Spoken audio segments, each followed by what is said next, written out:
would shine brightly as he puffed slowly home.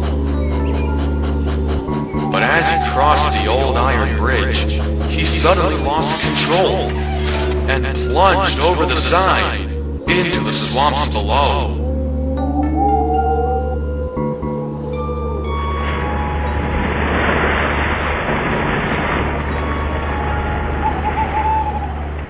He was never found again, but many workmen would tell you that they've seen him trying to get home, but he never reaches the other side. Skarloey, what are you talking about? Asked Duncan crossly. Proteus and his magic lamp, replied Skarloey. Legend says that if anyone ever saw his magic lamp, their wishes would come true. If I remember correctly, said Proteus, weren't there 3 clues of knowing it was Proteus's lamp? Indeed there were, Skarloey replied. First, you'll feel a rush of wind whenever the lamp was near. Then, you'd hear a creaking sound, and finally, you would see the lamp flickering on and off. Pah! What nonsense! Snorted Duncan. Magic lamps and wishes? It's all make-believe to me. Peter Sam chuckled. Perhaps the ghost you saw on the old iron bridge was of Proteus, he said to Duncan. Or maybe that was make-believe too. I don't know what that was, replied Duncan, but all I know, it wasn't make-believe. All the engines chuckled, remembering. But the following day, the winch and the wiring at the incline had broke, which meant no coal or slate deliveries could be made. Thomas arrived at the transfer yards that evening, delivering steel winches and wires. The Finn controller had asked Peter Sam to deliver the parts to the incline, so that work could resume the following day. Be careful now, Peter Sam, Duncan teased. Don't you and your special funnel get spooked by Proteus's make-believe lamp. Peter Sam snorted. I'll prove to you that Proteus's lamp isn't make-believe, Duncan, he said. Then we'll see what's make-believe and what's not. Once his trucks and flatbeds were loaded with the steel winches and wires, Peter Sam set off. Peter Sam enjoyed running at night. The moon shone brightly, the rails hummed cheerfully under his wheels, and a signal shone green as they passed. Peter Sam was feeling determined to prove Duncan wrong. I'll show him that Proteus's lamp is real, he said. Steady, boy, called his driver. Further up the line, there was a lonely signal box where the signalman would switch the points for engines needing to go to the incline or to the campsite. But often the signalman on duty would doze off to sleep, and unfortunately, the signalman on duty tonight did just that. He had also left the points set to the route away from the incline. As Peter Sam puffed along, he suddenly felt a rush of wind.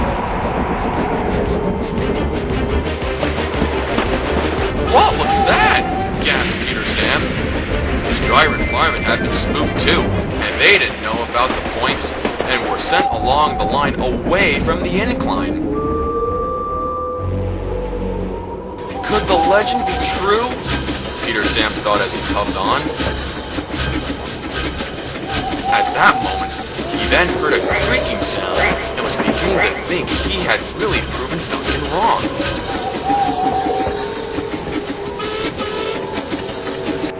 After a long journey, he reached the bottom of a steep hill. Well, I'll be blown, said the driver at last. We're miles from the incline. That dozy signalman must have left the point set to the route away from the incline. And how are we going to get to the incline now? Wondered the fireman. Peter Sam then remembered more about what the legend said. The wind? The creaking? All I need to do now is make a wish, he thought. Then, quietly, he began to make his wish. I wish I could find the incline to make my delivery and then puff safely home, he said. Then, as if by magic, he saw a light flicker on and off. The legend is true! Gasped Peter Sam once more. We found Proteus's magic lamp! Well, whatever it is, said the driver, let's head towards it, because I don't want to stay here all night. Cautiously, Peter Sam puffed up the hill towards the flickering light.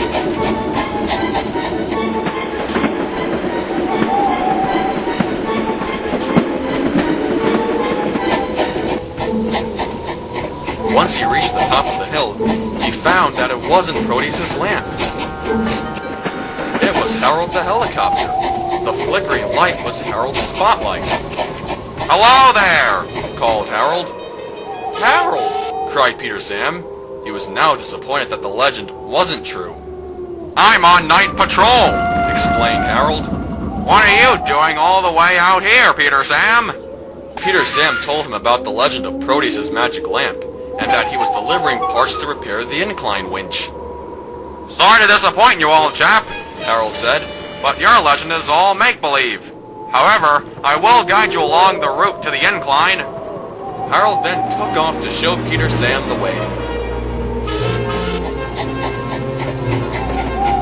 With his light shining brightly, Peter Sam reached the route to the incline in no time at all. On his way home, Peter Sam thought about all that had happened. Maybe you don't have to see the magic lamp for your wishes to come true, he told himself. But still, the legend of the clues exists. Just believing it will always help guide your way. The next day, work at the incline was back on schedule. Peter Sam was the busiest of all, taking trucks to the incline, and then shunting coaches and trucks in the yard.